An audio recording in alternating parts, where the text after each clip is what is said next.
Gracie McIntosh comes back out for her second inning of work. Her lead now doubled up to 4-0.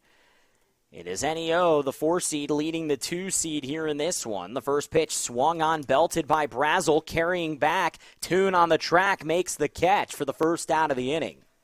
Yeah, and that's really good contact right there from Brazel, but the focus out in left field, having to run towards the wall with the wind pulling it more towards left field, just a tremendous play out in left. Brings up Addison Brown, looking for her first hit of this tournament. A combined 0 for 7. The pitch. Swung on. Dribbler. Good play by Helm from her knees. Throws it over, but it's dropped at first base. Addison Brown in there safely.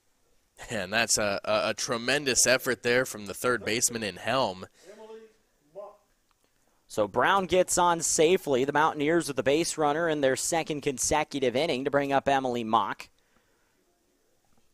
who also is looking for her first hit. The first pitch to her, in there for a strike. Emily is 0 for 5 with a strikeout. Saw just one at-bat yesterday against Seminole. The 0-1 misses for a ball. But for Mock, she does have some power to her bat. She's got 3 home runs and 5 doubles. With some speed at first base, would love another one here, the 1-1. In there for a strike. Good breaking pitch by Gracie. And I don't think anybody was expecting that breaking pitch right there. Good time to throw it for McIntosh. It's usually the best time to throw it is when nobody expects it.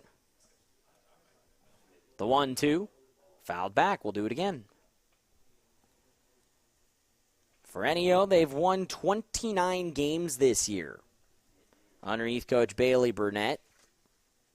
They have been great. They're seeking their first Region 2 championship since 2017.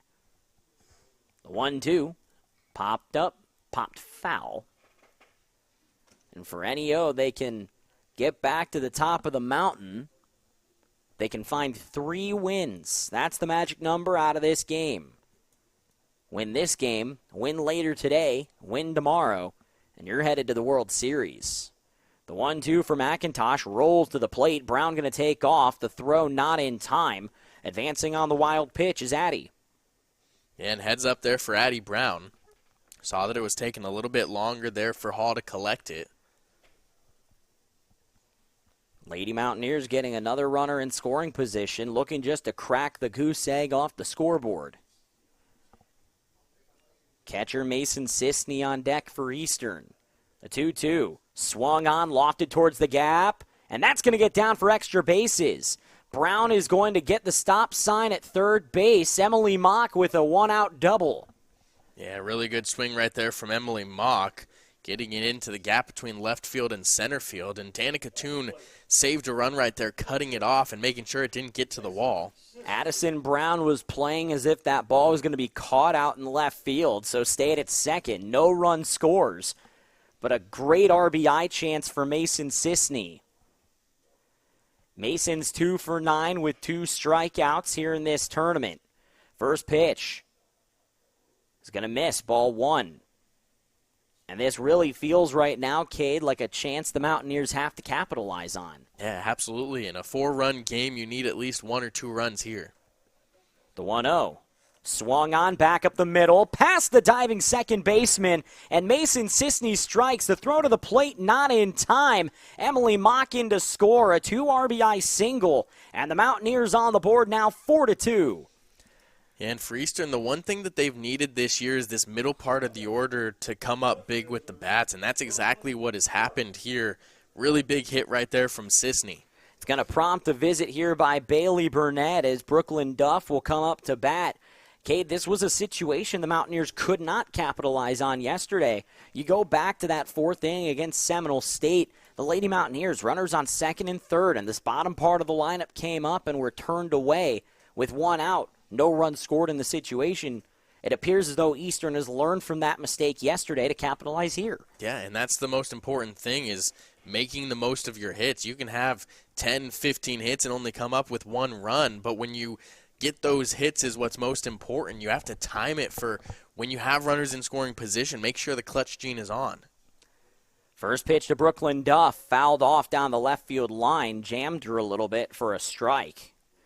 For Brooklyn Duff, coming into this game, she's 2 for 7, coming off an 0 for 1 day yesterday. Did reach on a walk, as she has done so often this year. The 0-1 misses for a ball. And you think, Kay, that if the bottom part of this lineup card can just stay hot and stay going, that might reignite the fire of the top part of the lineup. The 1-1 in there for a strike. Well, right now, NEO is warming up Avery Johnson in the pen. So it'll be interesting to see how long McIntosh stays out there. Runner on, runner out. The 1-2 fouled off. And Maisie Wells had to just duck a little bit. Coach Kendra Wisenhunt laughing at her from the third base box. What were you ducking for? Well, there was a ball coming at me, Coach. 1 ball, 2 strikes. McIntosh, the righty, comes set now, pitches. That one flared to center. Bieber chases, and it's caught out there by Danica Toon. Heck of a grab as that ball just kept on coasting in center. 2 gone here in the inning after an athletic play by Toon. Yeah, Toon has been incredible this inning out in left field. She's made 2 very tough plays. A web gem out there to keep the Mountaineers without another runner on base. But still 1 on now for Maisie Wells. Wells plunked back in the first. Looks at a ball there, 1-0. Mountaineers already with a pair of runs home here in the inning to cut the lead in half. It's 4-2. In this win-or-go-home game, the pitch swung on, belted to center. Bieber tracks, but Toon is there. As everything hit the center is just finding the glove of Danica Toon in left, and the side is retired. The Mountaineers get 2 back, courtesy of Mason Sisney. 2-run game heading to the third. Bottom of the first inning, no score here in Wilburton between the Lady Mountaineers and the Cowgirls of Connors State.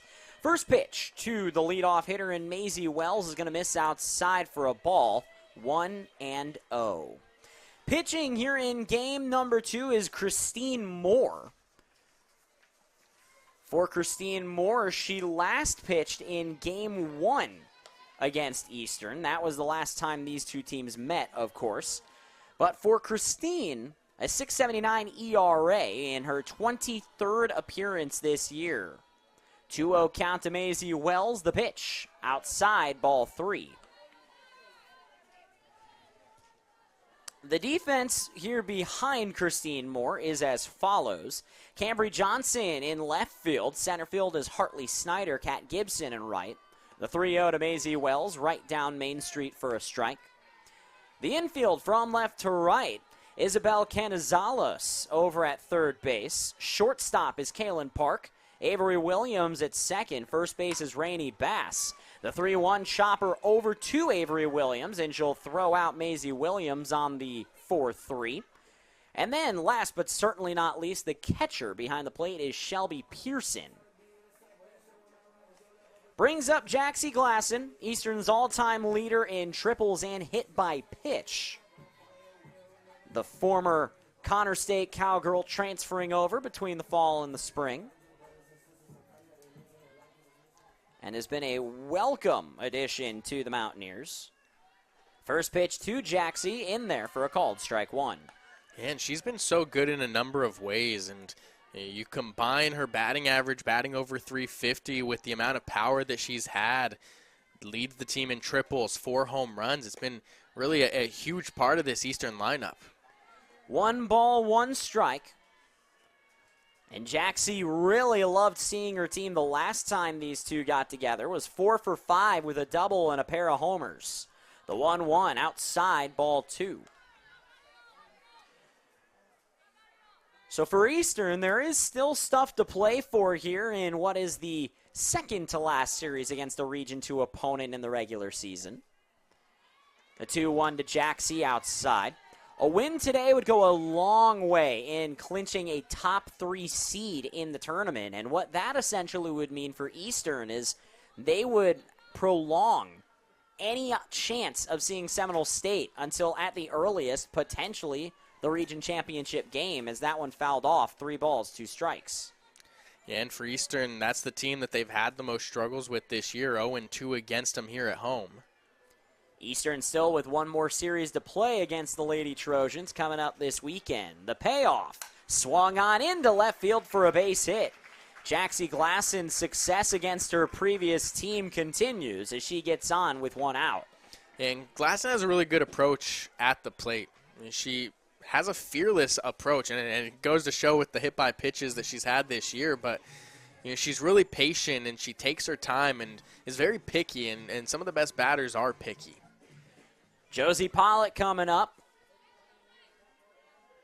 The Texas A&M Texarkana commit, the first pitch.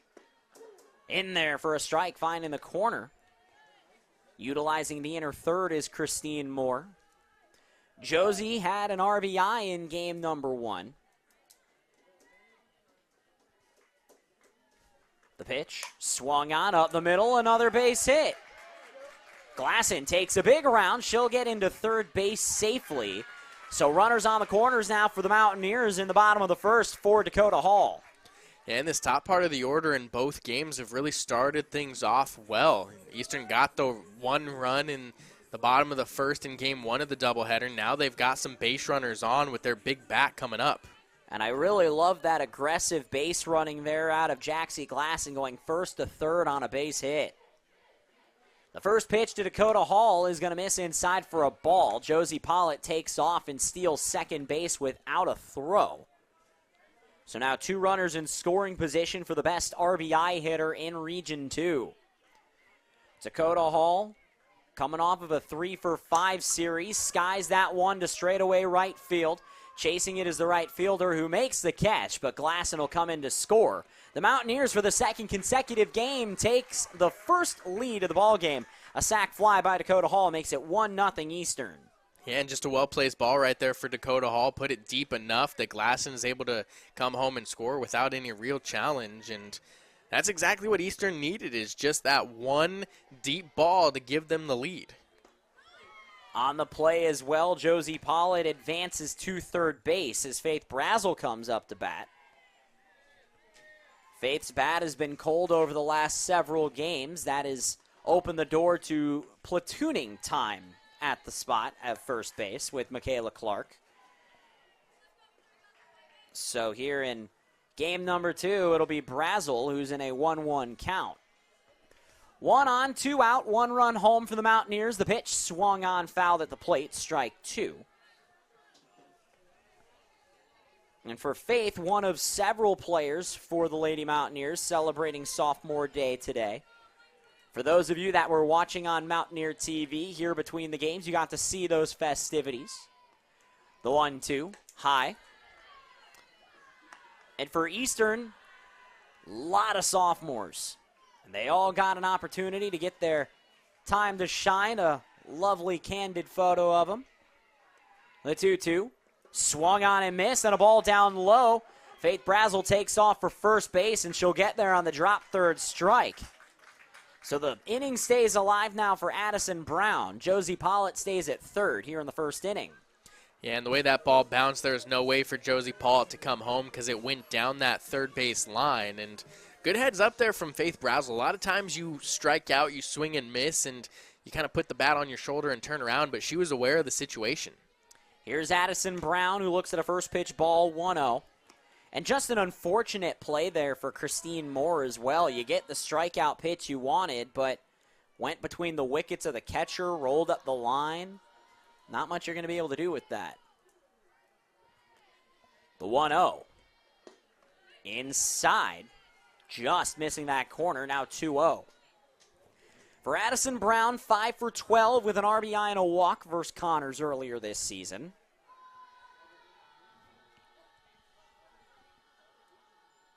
That's 2 on and 2 out. The pitch in there for a strike. Yeah, and Addie Brown had a big hit in game 1 as well. Had an RBI single. She has also been a stalwart in right field. The 2-1. misses low for a ball. 3 balls, 1 strike. And for the Mountaineers, there's been a couple of players who have just been there. They've been totem poles in their respective positions. And Addison Brown has been that for the Mountaineers in right. The 3-1 fouled off. Count runs full to the Mountaineer right fielder.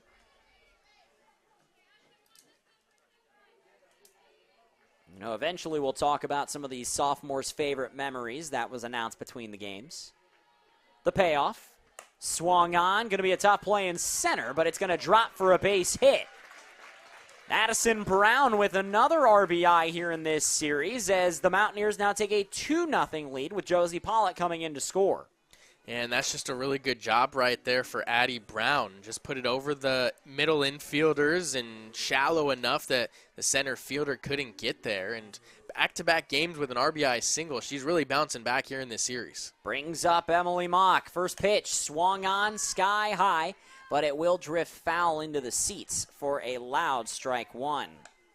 And all of this, Cade, coming with 2 outs for the Mountaineers. And in a situation where this inning should be over, but with a drop third strike, it keeps going. Against a team like Eastern, you cannot give them more life. The 0-1 swung on into left field. That one carrying. Underneath it, though, is going to be the left fielder in Cambry Johnson, and she'll make the catch to retire the side. The Mountaineers do get 2 runs in, though. It's now 2-0 as we head to the second inning. Welcome back to Shawnee, Oklahoma, the champions of the South Central District, the Lady Trojans of Seminole State. Zach Smith, Coach Amber Flores. Coach, before we get into the nitty-gritty and everything, what are the emotions like right now for you guys? This is, we've been really fortunate to have a lot of success in the past here at Seminole and a rich tradition, but this is the most meaningful one. It truly is. This is a really special group. And, up to this point, the last 2 years, we've stumbled. We've got the number 1 seed. I think last year was the biggest heartbreak in my career, honestly. Not that it was weird last year seeing Rose go on. I have so much respect for Nikki and for that program. But it was heartbreak. It gutted us. It shattered us. And so last year we started 9 freshmen. So all of these players came back motivated. This group right here, though, is truly the most important and the most crucial and, honestly, my favorite. I'm going to say that with my chest. I hope my alumni are not watching because they go crazy on me all the time about that. But this is the most meaningful one. And I told them yesterday, I'm like, man, at one point I found myself praying during the game. And I'm like, and it's just because that's how bad I wanted it for this group. It's a special, special group. You talk about the struggle over the last few years. Connor State took it from you, and then last year Rose State taking it to you. Jumping out into this game, NEO got on top early, 2-0, and a fortunate fielding error rolling in your favor got you guys on the board. What was it that you feel got you over that hump this year to recapture the region? I think that struggle, to be honest. And it's interesting because some people call it a struggle. So people don't understand. It is so hard to win this tournament, right? You come in as the 1 seed, and we've had success, like I said, but it's just hard. It is difficult. Yesterday we played a really good ball game against Eastern. Today, NEO, they played phenomenal. And so I think you learn from their struggles, though. And that's what I told the team. I said we have to own who we are, and we have to own that we have faltered at this tournament the last 2 years, and we're expected to win it every year. But own that and learn from that struggle and learn from last year. And I think our big message coming into this weekend, we will not be denied. And we've been denied the last 2 years, and we've got upset, and we've faltered, and we haven't rose to the occasion in the big moments. And we did that 2 days back-to-back in a row, rose to in the huge clutch moments. I think both ball games yesterday and today were tied in the 5th inning, 2-2. So to be able to get the job done and to rise to the occasion when the pressure's on the most, and it's what it takes. It's what it takes to win this tournament, but it's what it takes to win a national championship. And I'm glad that you talk about that struggle. Struggled early on in that first matchup, down to Connors by a run before starting to get the gas going, and then yesterday against Eastern. The grind to get to this point, you guys have won 50 games at this point this season. You've put a lot of mileage on the arms, and, pitching in this tournament was a struggle outside of Juliana Linares. I want to talk about her for just a second. Yeah. Where do you feel you would be at as a team right now if you don't have Juliana out there in the circle? At home. There's no other way to put it. She wasn't good. She wasn't great. She was perfect, and that's what we said. And I hope when the dust settles and everything goes on that she's chosen as MVP of this tournament because she was special. She carried us in every facet. And our pitching did falter for the first time all year, and I think they were tied, think everything about mechanically was off, and you could see that the pressure got to them a little bit. But it's a great reset. Now we get to go back home. We get to reset. It's also hard on pitchers, in my opinion, with this tournament because some of these hitters have seen you're playing teams 5-6 times already. So they've seen a lot of our pitchers. And so that's what I'm looking forward to most this next week is hitting the reset with those three because we can't go where we want to go without them. But credit to Jules. She was unbelievable. Before I ask you about the national tournament, which is something that a lot of people are going to ask about, I want to talk about this 7th inning. Go-ahead run, sits on second base. Runs have been at a premium in this game. Hits have been at a premium. When that ball gets through the right side of the infield, what is it like down in that Seminole dugout? Well, I felt really good when we got the lead off on, obviously. But the wind was such a factor this weekend. You guys could see it from up here. The wind was a huge factor. So I knew that if anything was going up in the air, it was going to be really impossible to score. And so right when Jordan hit it down on the ground and went to right field, and it went through the whole – we had elite speed on second base with Jada, so we knew that was ball game. And, gosh, just so happy, relieved for these guys. But also a sense of urgency, huge sense of urgency still. It's – and we don't say this in an arrogant way, but we've had a chance. We've been at this national tournament a lot. We have plenty of experience, and we haven't been able to get it done. And I really feel really strongly about this team because the pitching depth is there. So we're excited. We're excited about the future, but also really humbled by being able to win this in advance and continue our season. I mean, everybody showed up this weekend. You saw some teams play their absolute best, and it was a true grind this weekend. A top 10 team in the nation. Coach of the Year, last year's MVP, this year's MVP. You've won 50 games this season, and now you stand atop of the South Central District. As you look ahead a little bit to Alabama, I know that there's a lot of game planning, scouting, travel, everything. What are you most excited for? What do you have to say to the rest of, I guess, the field about Seminole State? The good thing that I feel like we do a great job of as a coaching staff and as a program as a whole is we never look ahead. So I tell the team, yesterday we come out against Connors. It's like, I don't know what time the next game is. I don't care about the next game. What I care about is the now. And so the good thing about this whole thing is I told the team today, it's every game that we've played this weekend, only worry about what's going on between this field. And so we don't even have a game plan yet for Alabama. Seeding hasn't came out yet. So I think the biggest thing is we knew whoever we played today, we were in for a dogfight, and that's our only focus. And so I leave the hard stuff up to our athletic director. She's phenomenal. We haven't made. So I know that the transition will be smooth and easy to get up there, and plans will be set. And our job is to take care of things on the field, and we'll have the team prepared to make a true run. I feel really, really good about this. I'm really proud of our body of work that we've done all year, and I'm excited to see our seeding and where we land. Seminole State back on top of the region for the first time in 2 seasons. This is the 3rd season. Connors State took it. Rose took it. Seminole back on top. They will advance to play in the national tournament coming up here in the next week or so. But that's going to do it for our coverage here from Shawnee. A big shout-out to the umpiring crew, the people here at Fire Lake. Nate Harkins down running our camera has been with us all week. He's been phenomenal. Thank you, Nate. Cade Reed as well, and for Coach Flores and every coach and player here in the region. Thank you so much for tuning in all week long. I'm Zach Smith signing off. We'll see you next time right here on Mountaineer TV.